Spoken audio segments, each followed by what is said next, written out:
It was really good to see Isaac Cadena take really two awesome swings on a night where, you didn't think many balls would get out. That's how hard he hit that ball, kept it under the wind, and really awesome to see that from him.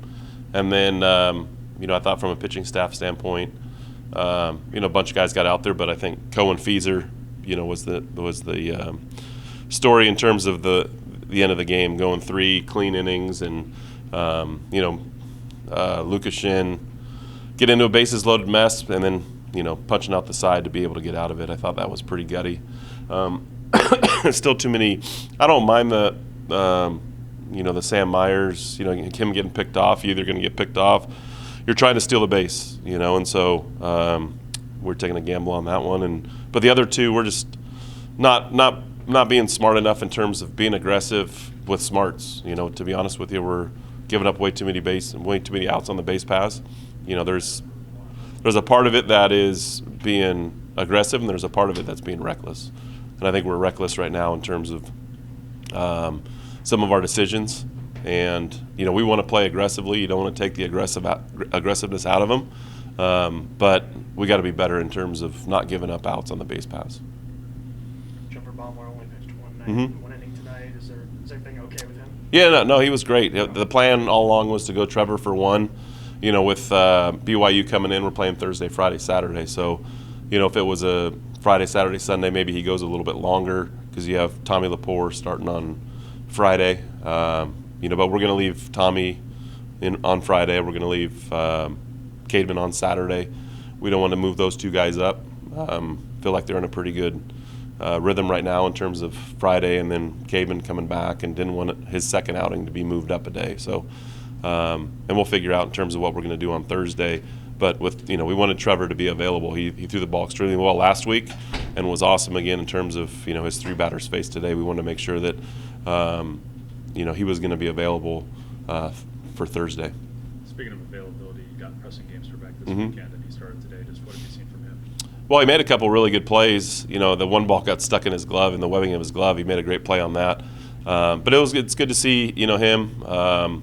I'm sure the question probably is, where's Stroh-Snyder? Banged his shoulder up on that the second slide at home plate on, I think it was, Saturday against Houston, and he got it all looked at and came back pretty clean, and so we feel good about him being available starting on Thursday. So he's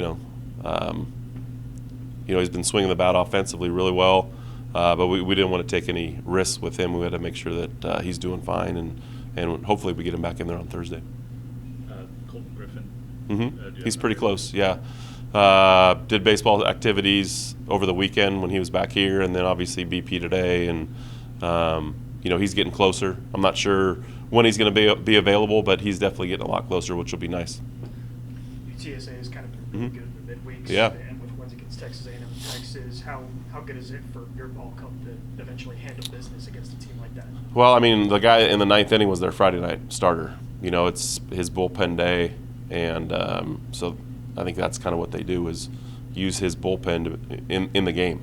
And they do a really good job. They're well coached by Coach Hallmark, and they ran out some pretty good arms. And, in the 9th inning to be able to, Carson, with the wind playing the way it was, I think the right fielder got turned around a little bit because everything was getting knocked down. That just tells you how hard Carson hit it. So, they've done a really good job, not only just during the weekends, but like you said, during the midweek. So I think they're like 23-8 and have a pretty good RPI. So, these Tuesday games that we have are very pivotal in terms of, maybe getting some guys that haven't pitched a lot in, but also, with the determination of, we got to go out and try and figure out a way to win on these midweek games, because all the teams that we're playing are pretty good.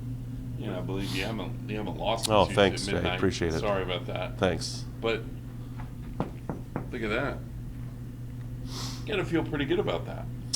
Yeah, I feel pretty good about in terms of the way we played, and Tuesday, like I said, Tuesdays are big games because you can either continue the momentum from a weekend, or I think a couple weeks ago when we had, I think maybe it was UTR, maybe it was Air Force. We were coming off a a tough weekend against, I think, Southern Miss, and then to play Tuesday, Wednesday game, kind of get the bad taste out of your mouth. So I think Tuesday games are huge in terms of what you put forth in terms of your resume, and making sure, and our guys are ready to play every game, but having these Tuesday games against really good opponents. I think we only have 3 left, 2 against UTA and 1 against DBU. So, which is crazy to think because we're already halfway through the season and only have about 3 midweek games left. When you think about the Thursday through Saturday instead of Friday, Sunday, how disruptive is that? Do you prefer it? I mean, it's a little bit disruptive. I wish we would play UCF. I wish we would play BYU next week, because we play Thursday, Friday, Saturday against BYU, and then we play Friday, Saturday, Sunday against Kansas, and then we go back to Thursday, Friday, Saturday against UCF for Easter weekend. So I think it's a distinct advantage for BYU, in all honesty, just because they play Thursday, Friday, Saturday every single week, and we have to move our kind of juggle our rotation around for the most part, where they never have to. They're only playing Thursday, Friday, Saturday, so they're Thursday guys, they're Thursday guy, and so on, where every opponent that they play has to make some sort of change. But that's the way it is, that they're in our conference.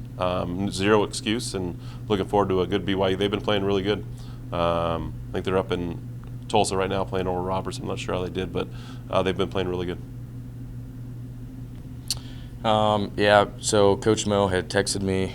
Last week we had a hitting session, and that didn't really do much in terms of the outcomes of it. So he texted me yesterday on the way home, and he was like, we got a new plan of action. We're going to try this. So basically just had me slow everything down, start a lot earlier. First couple at bats, I was still late. The first swing I had, I was still late. I think that ball was like in the middle, down the middle, and I hit it straight to third. So just kind of like really focusing on just starting super slow and getting my timing a little bit better. Like I mentioned to Coach, UTSA pretty good in the midweek. How encouraging is it for you and the guys to get a win against them tonight? Yeah, it's super good for us because, like you said, they're really good. They beat really good teams. So kind of knowing that going into the game, it's like, okay, we can't not take them lightly, but they're a really good team. So getting a win, and a win like that really, I think, puts us in a good spot to go into the weekend. Bounced around positionally a little bit this year, caught first base, both corner outfield spots, made a really nice play on the right field tonight. How comfortable are you kind of just moving around on the diamond? I'd say I'm pretty comfortable. In high school, I played outfield. Last year, I was outfield. I would say, in order of the positions that I would rank myself, I'd say I'm more outfield than I am anything else. This is the first year playing first base, so honestly, it's more of wherever I can help the team most. And if that's in right field while Stroh's taking a break, or left field, or first base, or not playing, whatever helps the team. So I'd say I'm pretty comfortable out there. I get to, during BP, wherever I'm playing, get to go feel out the position. So. Well, and the ninth, let's talk about your outing. Yeah, I was just glad to get the opportunity to go out and contribute to get that win, because that's a crucial win on that Tuesday game. So I was happy to go out. He said we were going to, his words, picket fence it, so kind of a bullpen game. So I kind of went out there and was kind of just letting it eat a little bit. I don't know what I hit up there, but ran out of steam a little bit towards the second and third, but I was able to get it done, so I'm glad for that. I was going to ask, you touched 94 with the fastball Yeah. today, and I know that being out last year and working your way back, has velocity been something that you've tracked as you've kind of worked your way back to full health? Oh, without a doubt. Velocity is a huge factor when it comes to rehab. I'm always in the rehab process, it's always 20 throws, something like that, and then it's you're gunning. So you have a little range where it's you're throwing 74 miles an hour today, and you got to just stay in that range. But now I'm not so much as worried for velocity, because it's just go out there and just produce and contribute to the team. Seems like tonight you really had your off speeds working, had a couple guys freezing. How much do you trust some of your off speed pitches? Oh, I love my off-speed pitches. I think I'm throwing those more than my fastball by a large amount, so I'm enjoying throwing those, that's for sure. Well, do you have any message for guys like Bixby and Shin when they kind of wiggle out of some jams there earlier in the game? I think that's huge. I mean, it definitely helps the back half of the bullpen, because that just saves another arm going into the game, so definitely crucial there. Speaking of huge, the way you guys won that game tonight, is that going to how's that going to go into the weekend? I mean, team morale is going to be at an all-time high, so I'm excited to go into BYU weekend. Perfect. Appreciate it.